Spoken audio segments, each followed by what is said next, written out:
வியாபாரம் நல்லா இருக்குது, மசம் நிக்காதீங்க. வேணே விலை கேத்த நீங்க ஏத்துங்க.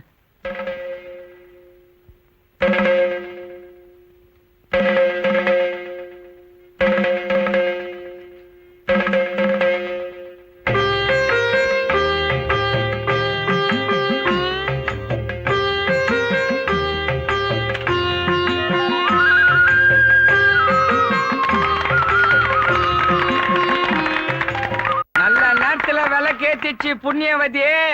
டேய் மல்ல, எல்லாருக்கும் டபுள் ஸ்ட்ராங்கா டீ போடு. அப்படியே எனக்கும் ஒரு 4 மசால் வடை, ஒரு கப்பு சைனா டீ வை. கூட ஒரு பில்ல போட்டு கொடுத்துரு. சொல்ல மாட்டேங்களேன், இந்த இடத்துல நான் அந்த கடை வைக்கிறதுக்கு அண்ணன் தாங்க எல்லா ஏற்பாடும் பண்ணாரு. இவர் பேர் பழக்கட்சி பச்சைப்பேன். சுருக்கமா என்ன பச்சைன்னு கூப்பிடுவாங்க. வணக்கம். இவரு ஓ தம்பி ஓஹோன்னு வரப்போகுது. இவரை நம்பி நீங்க எது வேணாலும் செய்யலாம்.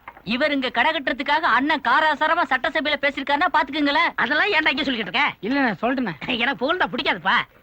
5 மணிக்கு எங்க போறோம்? உங்க சின்ன வீட்டுக்கு போனுங்க. வா மிதிக்கிறேன்.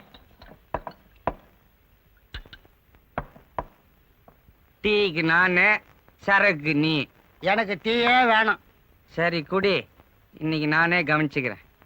நல்லா இருக்குங்களா? பரவாயில்ல. இவரை கேட்டேன். பால் எங்க வாங்குற?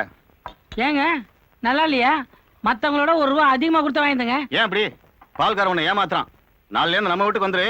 டிப்போ கொடுத்துற பால் உனக்கு கொடுத்துறேன். கண்டிப்பா வந்துடுங்க.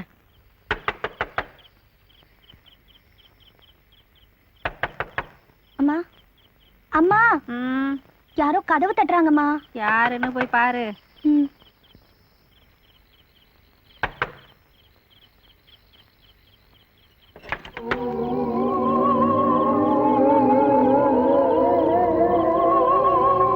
என்ன தெரியல?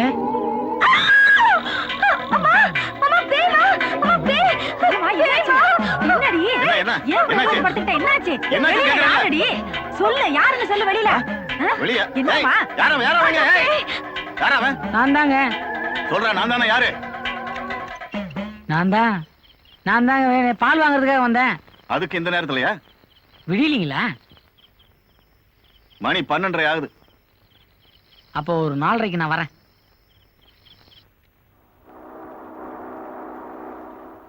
டேய், இன்னும் 2 எடுத்து வச்சு கட்டுறா. 200 இது பத்தாதே. நீங்களே துண்ணு தித்துட்டா கடையில என்ன நிக்கும்? துன்றதுக்காகத்தான் கடை வச்சதே. நான் அதுக்காக வைக்கல, வேற ஒண்ணுத்துக்காக வச்சேன். சார் போஸ் வச்சு தொலை. அப்படி ஒன்னும் எதையும் தொலைச்சிட மாட்டேன்னு சொல்லு. ராத்திரி பூரா உட்காந்து கண்ணு மூச்சு இந்த கடையை பார்த்து நின்றுக்கிறேன். சும்மா கொடுத்துறானுங்களா?